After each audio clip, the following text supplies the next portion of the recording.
म्हणून आपल्याला विनंती आहे, मामा आदमापूरला आले मरगोबाईच्या मंदिराजवळ 18 पगड समाजाचे मंडळी या भगवंताच्या सोबत होते.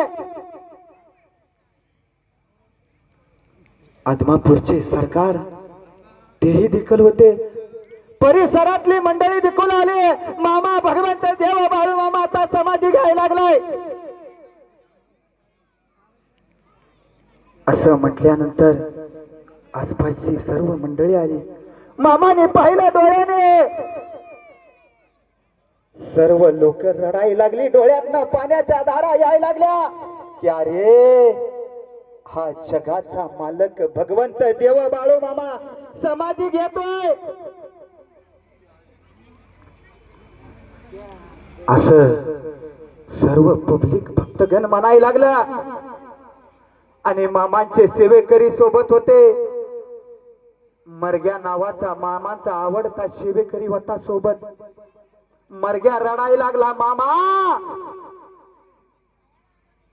तो समाधी घ्यायला लागला. बाळू मामा म्हणले, अरे रांडाच्या रडतोय कशा पाय, ग बस.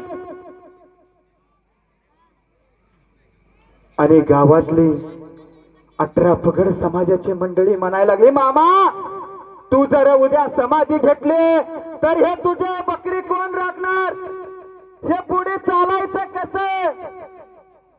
असं म्हटल्यानंतर या भगवंताच्या मुखातनं शब्द सुटला, अरे सुकळीच्या नो पुढे चालायचं का न चालायचं हा बाळू धनगर पाहिल.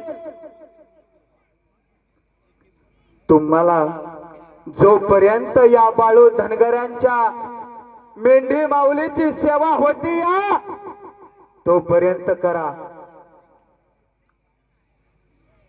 असं म्हटल्यानंतर